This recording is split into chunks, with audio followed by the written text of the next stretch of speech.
Saints prediction for this upcoming season. They were 9-8 last season. They missed the playoffs. 4th ranked defense, 7th in yards, 14th against the pass, 4th against the run.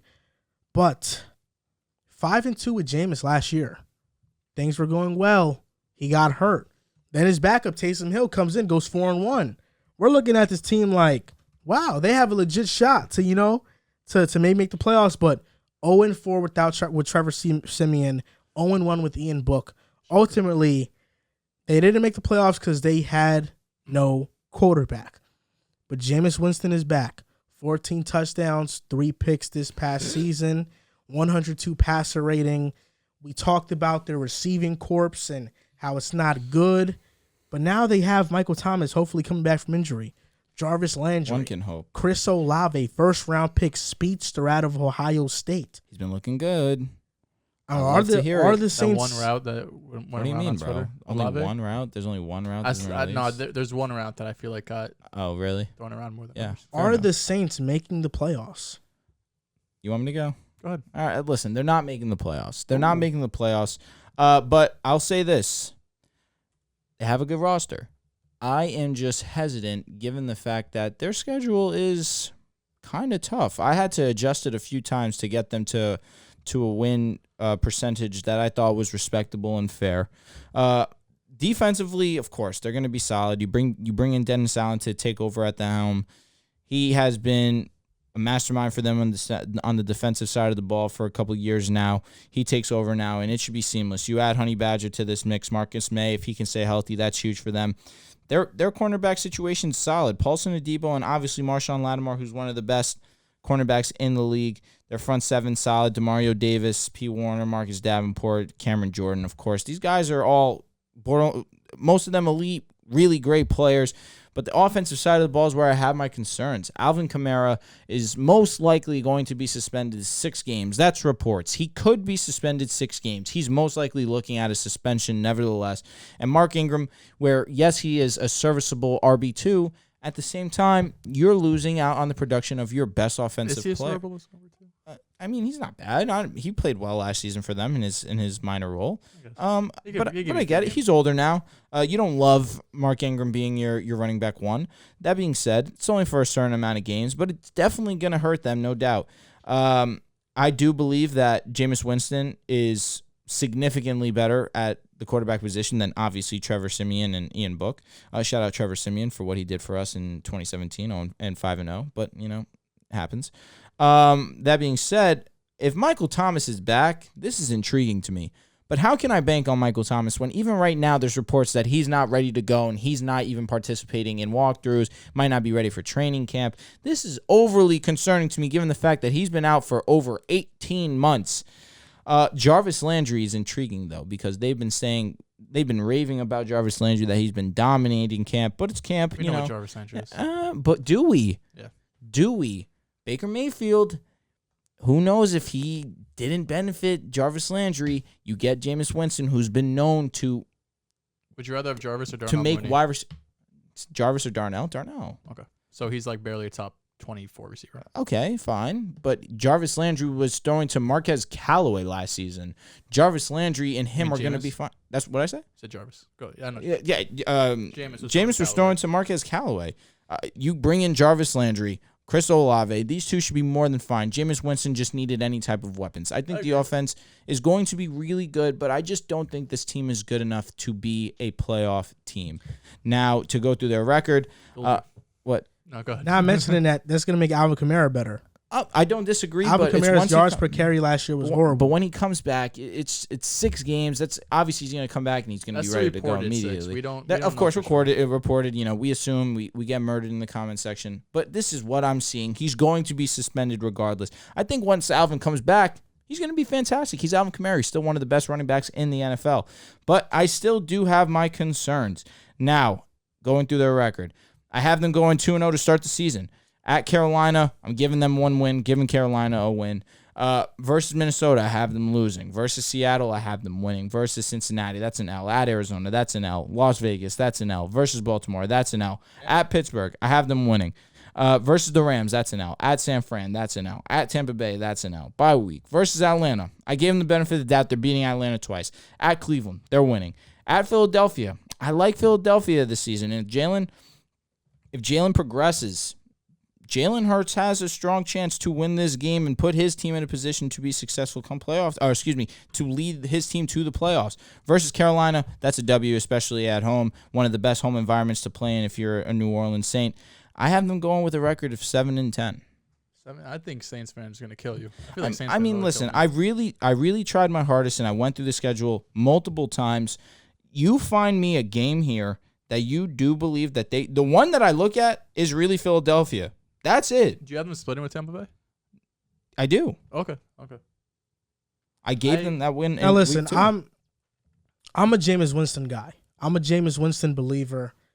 But like you said, their schedule is tough. And because they finished second in division last year, it kind of messed them up for this upcoming year. Don't disagree. You look at the schedule, I think they split with Tampa Bay. They could sweep Atlanta. Yep. Carolina now with Baker, I think they can split. I agree. I have them losing against Minnesota. For sure. Cincinnati, Las Vegas, Baltimore. You have them beating Arizona. The Rams, Philadelphia. For me, there's a possibility that the Saints go 9-8, 10-7. There's definitely that possibility. But it just depends on what type of Jameis Winston you're going to get. Fair enough. Because throughout his career, he's been erratic. And although he was more efficient this year, is that going to translate? Unsustainably efficient. Now that he has more 14-3. Now that he has more weapons, around him that can maybe make him a little bit more trigger happy, because last year he had to be super conservative. I agree. There is a chance that he now goes back to what he was efficiency wise. And you mentioned it before. Week 1, he had 5 touchdowns. You take that 15 pass attempts. You take that away, 20. It's 9 touchdowns and 3 picks on the year. Still great. That's good. That's great. But is that like 14 touchdowns, 3 picks great? It's not. The biggest issue with them last season was their offense, their weapons. But now they went through a complete makeover, which now and now their offense is good. But is Michael Thomas going to stay healthy? Because that's the big question mark. And is 100%. he even going to play? Because we haven't seen him in like 3 years. Last year we thought that was a year he was going to play. He didn't play. But Chris Olave can take the top off the defense. Jarvis Landry is a good route runner and possession receiver.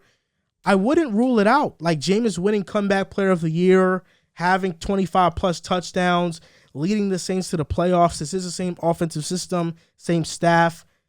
Minus Sean Payton. That offensive play call is going to take a hit. And just to show you guys how sporadic the Saints for me are this year, when originally going through the schedule, I had them going 11-6. That's how good I think the Saints can be. The Saints can be really, really good. But after the Baker Mayfield acquisition, I have them at 8-9 wins. Like 8-9 wins. Wait, what? I think that it's a possibility. Going through the schedule, at Atlanta, the Panthers got Baker, and the Saints get 3 less wins. At Atlanta, just hear me out. At Atlanta, win. Just count my wins for me. Just go through. I got you. Atlanta win versus Tampa Bay. I think that's a loss. At Carolina, loss.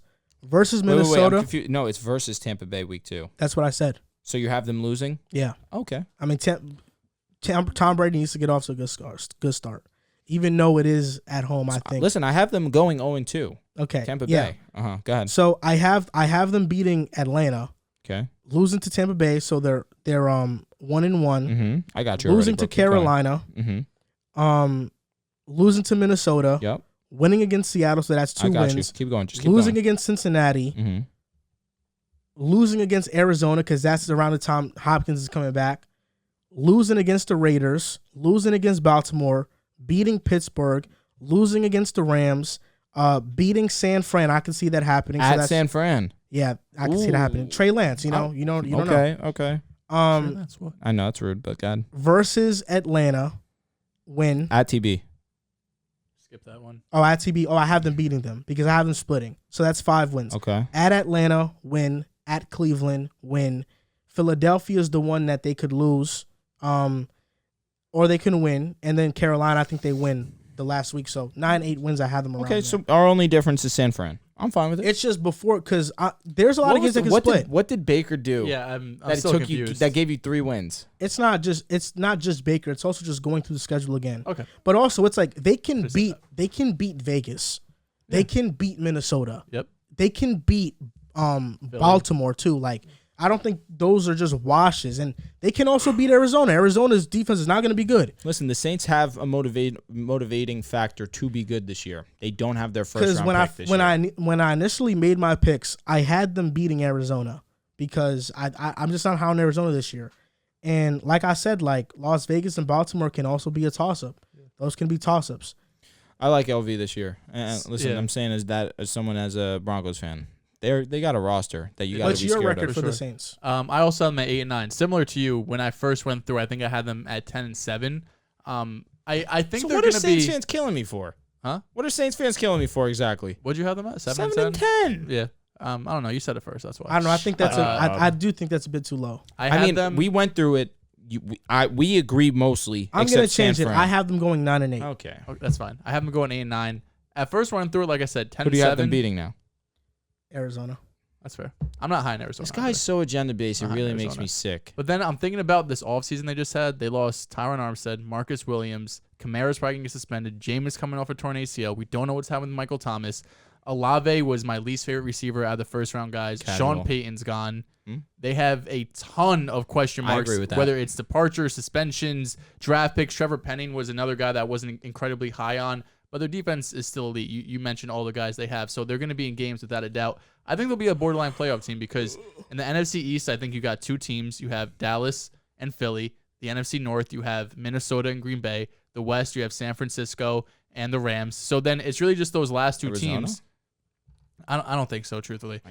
So the South, you just have the Saints and the Bucks. That's 8 teams, 7 playoff spots. So I think they'll be right in competition for that last playoff spot. I have them winning 8 games, but yeah, they could easily go 9-8, maybe sneak in 10-7. They'll be in the conversation for sure. I just think there's too many question marks going into the season for me to be confident going into the season that they're going to be a playoff team, but they'll be in the hunt. It's also, I think, a lot of people are minimizing Sean Payne not being there.